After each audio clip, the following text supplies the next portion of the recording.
Agora sim, deixa eu falar com Lívio Giosa, que é administrador de empresas e consultor de empresas, também professor e escritor, sobre as novas leis da terceirização e da reforma trabalhista. Seja muito bem-vindo ao nosso Tribuna Independente. Tá bom. Você está lançando um livro, é isso? Isso, já a 10ª edição, Fábio. Opa, então nós fomos os pioneiros nessa discussão da terceirização, né? Deixa eu mostrar aqui. E já está na 10ª edição e essa 10ª edição já contém a nova lei da terceirização, a lei da reforma trabalhista. É uma edição totalmente revisada por conta que ela exibe a percepção estratégica da aplicação da terceirização e com a nova lei isso foi modificado. Então agora temos um novo desafio na administração no Brasil. Agora, quais foram as principais mudanças da lei antiga para essa lei nova? Então, Fábio, na verdade foi o seguinte, tecnicamente falando, no enunciado anterior, não era nem uma lei, era um enunciado, Sim. Previa que as empresas poderiam contratar serviços terceirizados somente as ditas atividades meio. Com a nova lei, isto é, uma lei específica da terceirização, agora as empresas podem contratar tanto atividade meio quanto atividade fim. Isto tem um significado porque há um alargamento das relações comerciais entre as partes envolvidas. Tá. Isto é, uma empresa que presta serviços, ela pode operar com muito mais amplitude junto a outras empresas que contratam estes mesmos serviços. Quais seriam um exemplo assim bem prático para o telespectador entender? Então, vamos dizer assim, dependendo do tipo de atividade, você tem atividades meio que podem ser atividades tipo asseio e conservação, Tá. manutenção, administração de restaurantes, vigilância patrimonial.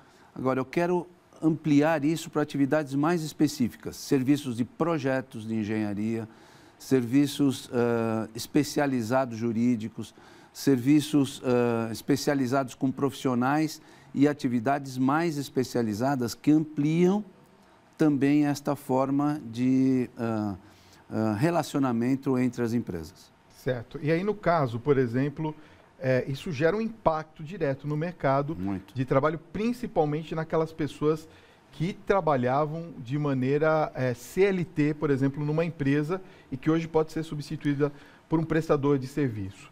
Qual que é esse impacto hoje?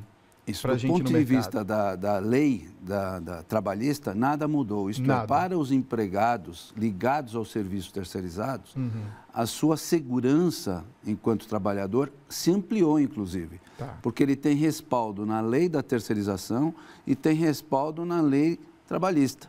Tá. Então, do ponto de vista do trabalhador, a gente até costuma dizer que agora esse trabalhador tem dupla segurança. Ele está contemplado em duas leis. Do ponto de vista das relações interempresas, aumentou muito a possibilidade, principalmente na questão da empregabilidade, Fábio. Tá. Porque as empresas prestadoras de serviços passam a poder executar muito mais atividades. E para isso ela precisa contratar profissional especializado. E o profissional está aí no mercado.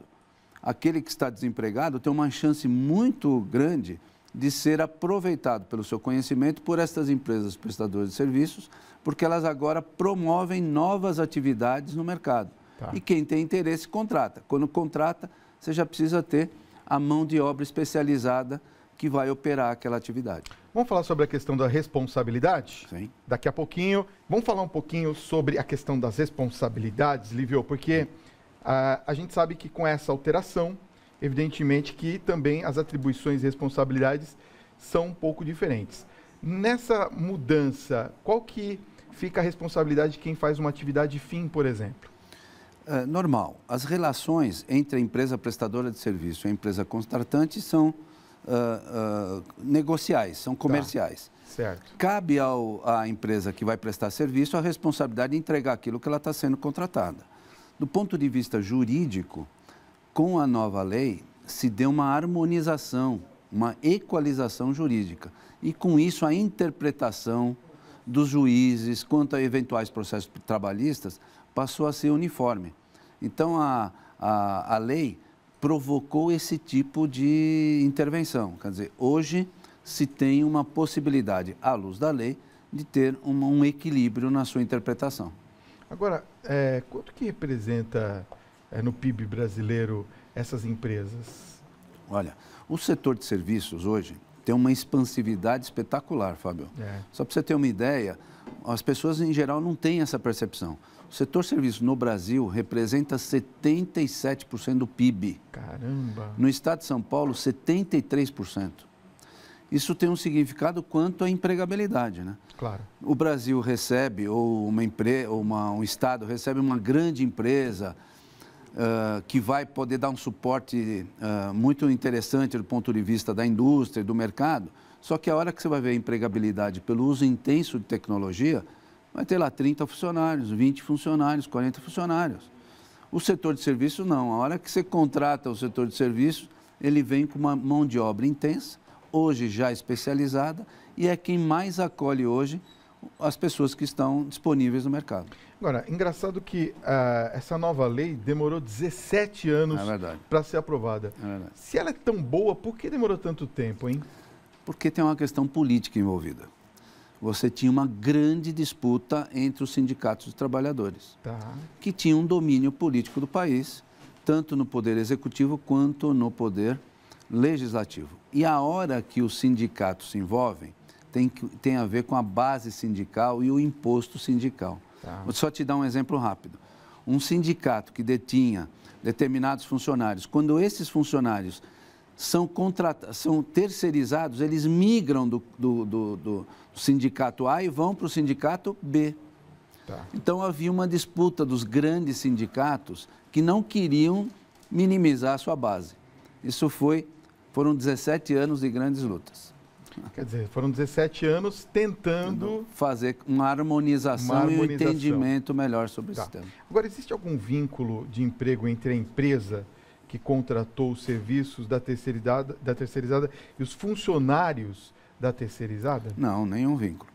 A empresa terceirizada contrata os seus funcionários sobre o regime CLT. Certo. Agora, com a lei da terceirização, nova lei trabalhista, isso tudo legal. E esses funcionários têm direito a tudo, a todos os benefícios, ao salário conforme a sua base sindical discutida e contratada. Portanto, eles têm os mesmos direitos e oportunidades bastante interessantes de crescimento, inclusive. Para a gente entender, então, um funcionário, de repente, tem os seus direitos violados. Ele quer buscar para receber, ele vai procurar a empresa que ele está contratado, e onde ele tenha a carteira assinada. Certo. Quer dizer, então não existiria nenhum vínculo com a empresa onde efetivamente ele estaria trabalhando. Tá, vamos às perguntas dos telespectadores. Tem muita gente participando aqui. Quero agradecer e passar para você o nosso WhatsApp que está aparecendo aqui no vídeo, 11 95033 6870. O Antônio Henrique de São Paulo pergunta: boa noite, Fábio. Boa noite, Lívio. Algumas categorias como professor, polícia civil e hospital público estão sofrendo com a falta de mão de obra. Tem concursos que foram feitos e as pessoas não foram chamadas. De que forma essa lei vai afetar os estados e municípios na hora de lidar com essa falta de funcionários? Legal. Boa pergunta, Antônio. Na verdade é o seguinte, quando a gente analisa a lei da terceirização, a lei ela é aplicada na iniciativa privada totalmente diferente da aplicação no setor público. Porque o setor público, Fábio, é orientado por uma lei que chama Lei das Licitações, a Lei 8666. E essa lei, qualquer tipo de atividade, qualquer tipo de produto ou serviço, de qualquer ordem, as contratações se dão através do menor preço. Então, a qualificação, a base tecnológica, nada é visto. O que é visto é o menor preço. No setor de serviços, isso tem um impacto muito grande, porque você não dá para analisar a contratação somente pelo menor preço. Tem toda a metodologia envolvida e, principalmente, a capacitação daquelas pessoas. Como é que você mede isso intelectualmente falando? É impossível. Nestas categorias que o Antônio observou, são categorias fins, que estão ligadas ao setor público, não serão atingidas por serviços terceirizados. Então, cabe aos governos, sejam eles municipais, estaduais ou federal, fazerem um planejamento e contratarem no tempo certo estes prováveis e futuros funcionários públicos que darão condições para que aquela atividade que eles vão operar sejam contempladas e o governo atende na sua finalidade fim, que é prestar serviços à população. Vamos falar sobre licença maternidade? Nossa. Daqui a pouquinho. Olha, Lívio, vamos falar um pouquinho sobre a licença maternidade? Nós recebemos aqui a pergunta da Mariana Santos, de Presidente Prudente, São Paulo. Obrigado pelo carinho. Ela diz assim, Lívio, a terceirização elimina o direito à licença maternidade? Não, em hipótese alguma. O direito à licença maternidade está prevista na reforma trabalhista. Né?